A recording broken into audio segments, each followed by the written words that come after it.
Hallo, heute ist Montag und ich habe gedacht, ich nehme euch die Woche wieder mit in einem Vlog. Ich habe jetzt gerade angefangen, uns Frühstück zu machen. Also es gibt bei uns eigentlich in der Woche fast immer morgens Porridge. Wir sind ein bisschen out of Blueberries, also haben wir nicht mehr ganz so viele. Ich mache jetzt noch hier ein paar Leinsamen drauf, schneide noch einen Apfel rein, habe hier noch ein paar Granatapfelkerne, ein bisschen Zimt noch drauf und dann werden wir erstmal frühstücken und dann nehme ich euch mal so die Woche wieder mit und guck mal, ob ich was Schönes für euch einfangen kann.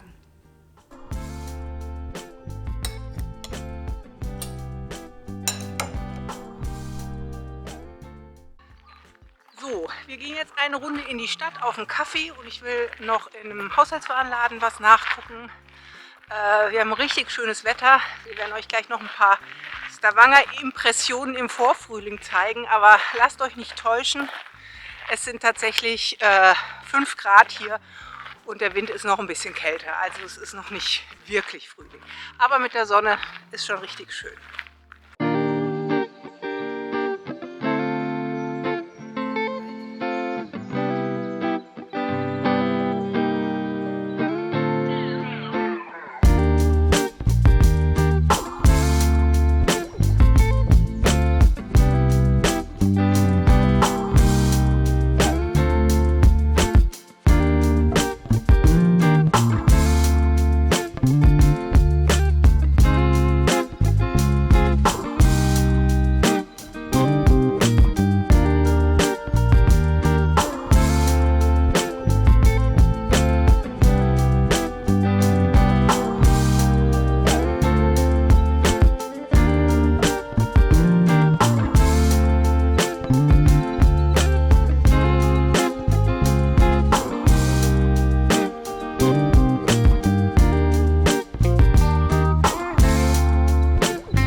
Heute ist Dienstag. Ich habe schon meine Jacke an, obwohl es gerade 7:45 ist, aber ich werde jetzt ins Fitnessstudio runterlaufen, mein Training machen, zu dem ich eigentlich nicht so viel Lust habe. Es ist super schönes Wetter draußen, die Sonne scheint, aber es ist irgendwie 0 Grad. Also die Autos sind gefroren. Und ja, also jetzt gehe ich erstmal trainieren und nachher wollte ich eigentlich unseren Wäschekeller mal ein bisschen auf Vordermann bringen und dann denke ich, nehme ich euch mit dabei.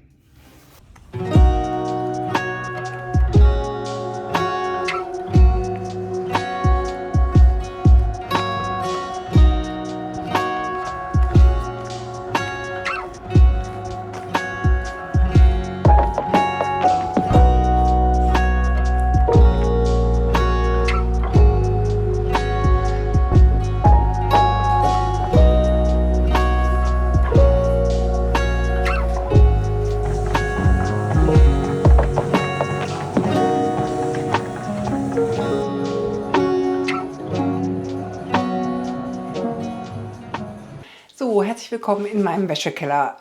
Ja, ich war heute Morgen beim Sport, dann haben wir Mittag gegessen. Jetzt war ich mit der Liv gerade noch mal unten in der Stadt, weil die sich da hier in so einem Geschäft einen Edelstein aussuchen wollte. Und ja, und jetzt habe ich gedacht, ich bringe mal meinen Wäschekeller auf Vordermann und dachte, ich nehme euch dabei mal mit. Ich habe schon mal ein Video dazu gemacht, wie ich Wäsche wasche. Das verlinke ich euch auch mal.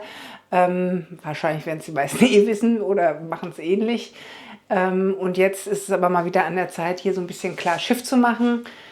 Was richtig schön ist, ich habe hier einen echt guten Waschraum, also wo hier jetzt die Waschmaschine, der Trockner steht. Ich habe hier noch eine Spüle. Ich kann hier meine Wäschespinne auch aufstellen. Habe hier so Regale, wo Zeug drin steht. Und was ganz cool ist, wir haben hier im Haus einen Wäscheschacht, gar kein einfaches Wort. Und zwar ist der vom ersten OG, da kann man praktisch neben dem Bad, ist so eine Klappe, die macht man auf, da kann man die Wäsche reinwerfen und die kommt dann hier unten direkt vor dem Kellerraum wieder an. Muss man dann wieder so eine Klappe aufmachen und dann hat man die Wäsche halt schon hier unten, ohne sie durchs ganze Haus schleppen zu müssen. Das ist ganz nett, aber wenn sie frisch gewaschen ist, muss man sie trotzdem nach oben schleppen. Egal, also es ist nice to have, aber ist jetzt auch nichts.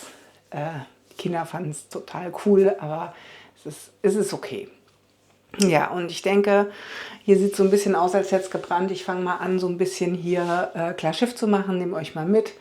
Da seht ihr schon das blanke Chaos.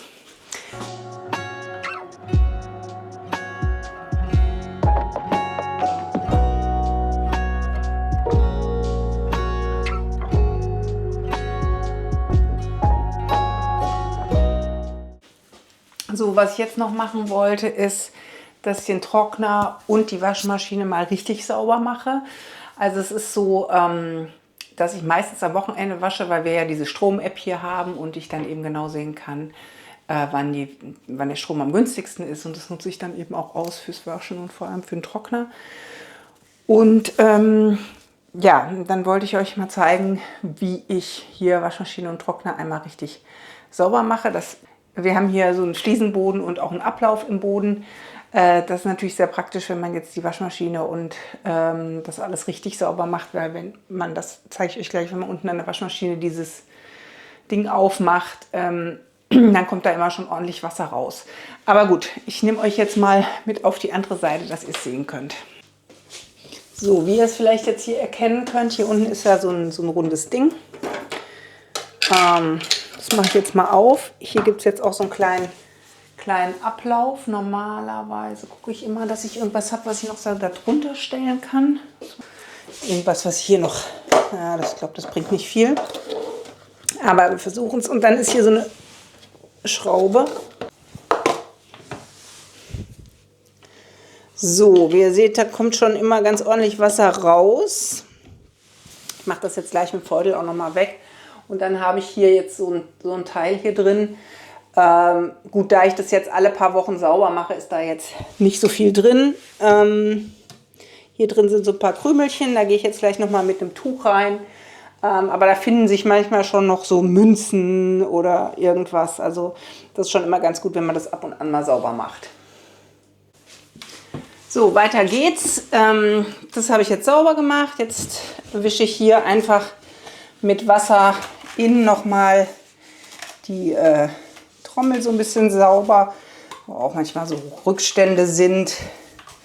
Aber da wir hier relativ kalkarmes Wasser haben, ist das eigentlich ganz gut. Dann, hier ist noch ein bisschen. Also ein Pro-Tipp ist auch, das habe ich gemacht und ausprobiert, wo wir hier eingezogen sind. Weil ich weiß nicht, was die hier vorher gemacht haben. Auf jeden Fall, wo ich die Waschmaschine das erste Mal aufgemacht habe, da hat die extrem gerochen. Extrem. Und dann habe ich schon gedacht, oh je, ich will hier nicht meine Wäsche reinmachen. Also wohlgemerkt, wir haben ja das Haus hier gemietet. Und ja, und ich hatte dann gelesen, mit einem Spülmaschinentab einmal laufen lassen. Das hat super gut funktioniert. Also... Und weiter geht es jetzt noch hier mit dieser Schublade. Ich jetzt mal das hier zumachen. Also normalerweise lasse ich immer auch die Trommel offen, damit es eben innen so ein bisschen trocknet. So, also hier gibt es so einen kleinen Drückmechanismus, da kann man so drauf drücken und dann kann man das rausnehmen. So, und dann macht es natürlich auch Sinn, das Ganze ein bisschen sauber zu machen, weil hier sind ja lauter Reste drin. So ist natürlich dann auch sehr praktisch, wenn man hier nebendran direkt ein Waschbecken hat.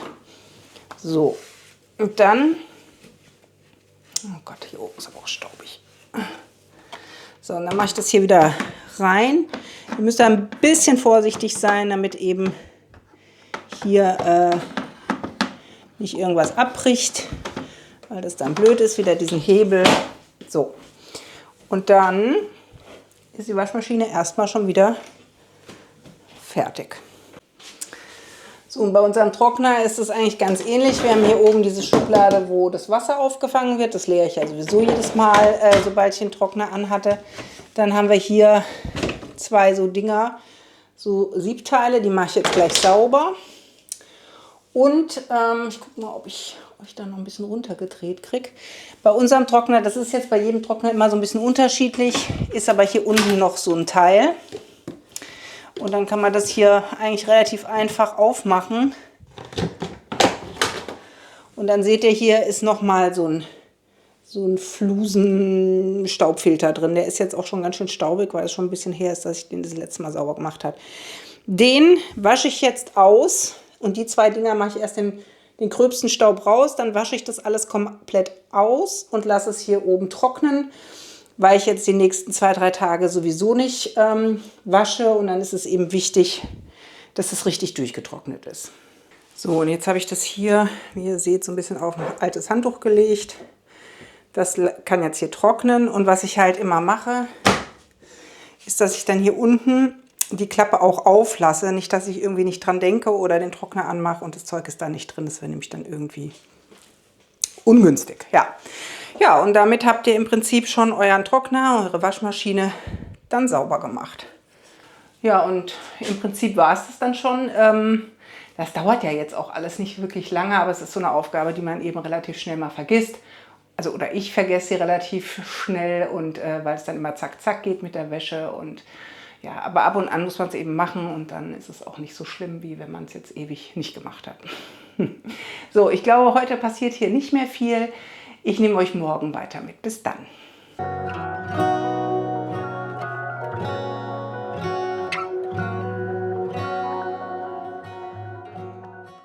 Hallo, guten Morgen. Heute ist Mittwoch. Ja, bis jetzt ist heute hier noch gar nicht so viel passiert. Wir waren einkaufen gewesen, allerdings habe ich vergessen zu filmen. Aber ist jetzt hier auch nicht so wahnsinnig spannend, die Wocheneinkäufe zu filmen. Also wir haben jetzt Gott sei Dank hier wieder ein bisschen mehr Auswahl an Obst und Gemüse, was ja immer im Herbst, Winter hier so ein bisschen tricky ist oder eben entsprechend teuer. Ja, das ist schon mal besser geworden. Ich bin jetzt ein bisschen in meinem Büro am Arbeiten, ein paar Sachen machen, ein paar Rezensionen noch schreiben auch und ja, ich werde heute Mittag eine Runde laufen gehen, da werde ich euch mitnehmen, weil das eben hier eine sehr, sehr schöne Runde um unseren See ist. Dann erwarte ich, dass heute noch ein Paket ankommt, dann können wir das zusammen auspacken, da habe ich auch noch was zu erzählen. Ich muss noch ein paar Geschenke einpacken und ja, weil ich übermorgen nach Deutschland fliege. So, ich bin jetzt gerade mal unterwegs auf einen kleinen Run. Seit meinem Bänderriss letztes Jahr bin ich nicht mehr gelaufen und jetzt muss ich mich erstmal wieder rantasten. Gehen und laufen. Aber gut, Sonne scheint, es ist nicht so kalt und ich mache mich mal auf den Weg.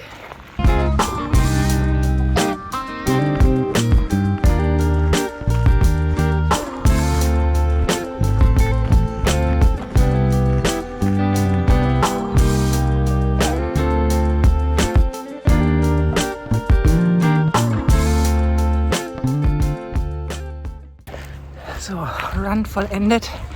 Es lief ganz gut, muss ich sagen. Also dafür, dass ich jetzt fast ein Jahr nicht laufen war und ja, natürlich konnte ich nicht durchlaufen, aber 5 Kilometer mit 3 Geheinheiten ist okay. Also ich bin ganz zufrieden und hoffe jetzt, dass ich morgen mich noch bewegen kann. Geduscht und Haare gewaschen nach meinem Lauf, es war richtig schön. Also das Wetter war heute toll. Es war auch nicht so ein kalter Wind, es war perfekt. Also, ich wollte ja mit euch noch hier dieses Paket aufmachen. Und da ist jetzt eigentlich nichts Spannendes drin, da ist nämlich unser Dyson-Staubsauger drin. Aber dazu wollte ich eben noch was sagen, weil ich hatte in einem Video das ja mal zu meinen Favoriten gezählt, dieser Dyson-Akkustaubsauger. Ich verlinke euch das Video mal oben.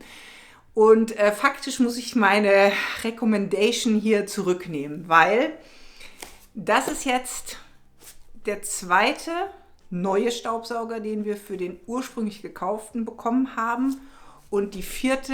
Einsendung unseres Staubsaugers. Wohlgemerkt, wir haben den im November 23 gekauft. Das heißt, dieser Akkustaubsauger, wenn er funktioniert, ist er wirklich super klasse.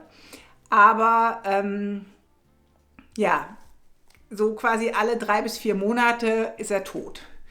Und wir haben unten noch so einen relativ alten, kabelgebundenen Dyson-Staubsauger, der ist super klasse und da hatten wir auch immer einen super Support und alles und offensichtlich hat Dyson das aber alles jetzt umgestellt und hier in Norwegen ist es zumindest jetzt so, ich weiß jetzt nicht, wie es in Deutschland funktioniert, dass dieser Support im Grunde genommen nur über WhatsApp funktioniert. Also man hat die Möglichkeit, eine E-Mail zu schreiben, was ich schon ein paar Mal gemacht habe, da antwortet nie einer drauf.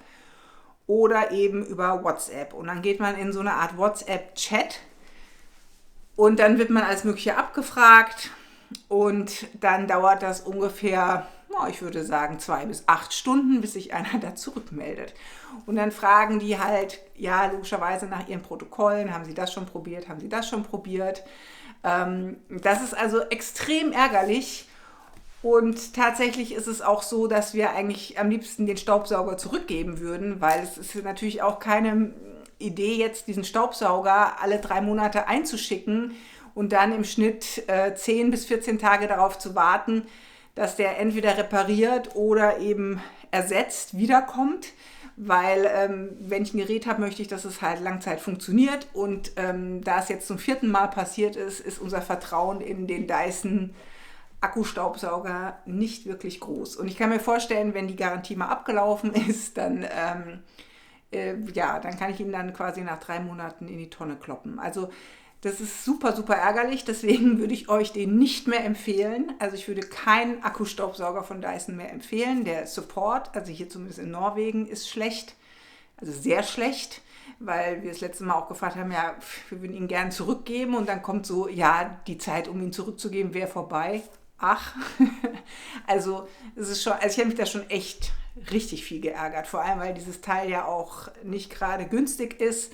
Der Support ist mittlerweile extrem schlecht, die Akkuleistung ist eine Katastrophe, also offensichtlich ist es ja auch so, dass die Akkus irgendwie wohl eine sehr schlechte Qualität haben. Mein Mann liest zwar immer die Tests, wo Dyson wieder empfohlen wird, also der ist auch super, wenn er funktioniert, aber da er nicht ständig funktioniert, ist es eben ein No-Go und wahrscheinlich bezahlen die auch relativ viel Geld, um in ihren Tests überall weit oben zu sein. Also, das war jetzt auf jeden Fall die lange Erzählung vor diesem Paket. Ich packe ihn jetzt trotzdem mal aus und zeige ihn euch nochmal. Ja, und ich bin mal gespannt, wie lange der jetzt hält. Und da ist es auch total ärgerlich, die nehmen auch die alten Akkus nicht zurück. Also es ist auch extrem viel Müll. Also So, also um das Ganze abzuschließen, ich empfehle euch keinen Dyson Akkustaubsauger mehr. So, damit ihr das wisst. Gut, ich packe den jetzt noch aus, zeige ihn euch dann nochmal, wie er aussieht. Und dann war es das hier von mir auch für heute. Ja, wir haben heute wirklich einen tollen Tag gehabt und ich gucke mal, wie weit ich euch morgen noch mitnehme, weil ich am Freitag nach Deutschland fliege. Das heißt, ich werde morgen ein bisschen packen, vielleicht nehme ich euch da nochmal mit und dann gucken wir mal. Also, ich wünsche euch einen schönen Abend und dann sehen wir uns morgen wieder.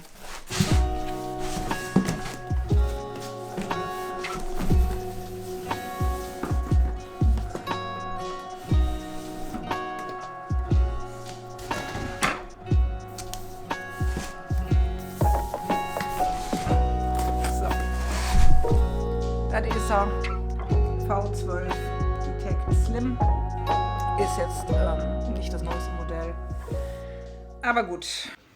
So, guten Morgen, heute ist Donnerstag und ich komme gerade vom Fitnessstudio, es war heute echt schwer, nach dem Lauf gestern bin ich echt ziemlich fertig, aber gut, getan ist getan, wir haben wieder tolles Wetter, ich bin ganz begeistert.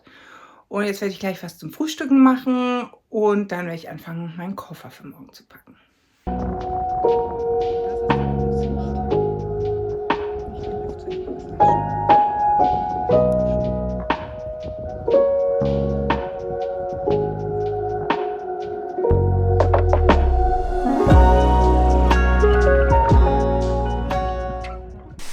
Guten Guten Morgen, heute ist Freitag. Ich habe mich gestern gar nicht mehr gemeldet, weil hier auch eigentlich irgendwie nicht so viel passiert ist. Also ihr habt ja noch gesehen, wie ich die Livy zu ihrer Gesangsstunde gebracht habe, weil das ist da immer richtig, richtig schön am Fjord.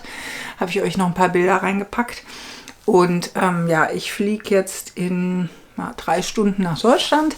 Habe auch leider erst heute Morgen gepackt, aber da ich nicht viel brauche und tatsächlich nur 3 Tage eigentlich da bin, ging das jetzt ratzifatzi und dadurch, dass wir eigentlich relativ oft in der letzten Zeit hinher sind, ist auch jetzt das relativ ritualisiert. Ich habe hier so mein Reiseoutfit an, so eine Adidas-Hose, Strickjacke und T-Shirt, sodass ich je nach Wärme oder Kälte das entsprechend anpassen kann und dass es eben bequem ist. Das ist mir eigentlich das Allerwichtigste.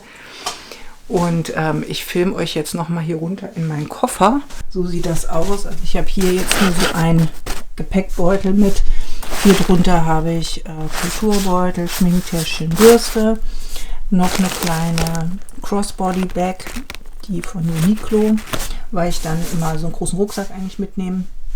Und hier ist eigentlich die Hälfte vom Koffer frei mit Geschenken, die ich mitnehme nach Deutschland.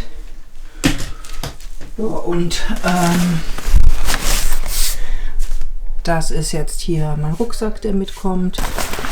Der ist eigentlich super gut, weil da relativ viel reinpasst. Kalender, Portemonnaie, Pass, Brille. Und hier habe ich noch ein Fach, wo dann mein Laptop reinkommt. Und deswegen, wenn ich dann vor Ort bin, brauche ich nur die kleine Tasche. Ich mache mich jetzt gleich auf den Weg zum Flughafen. Ich hoffe, der Vlog hat euch gefallen. Ich freue mich, wenn wir uns im nächsten Video wiedersehen. Bleibt gesund und bis dahin.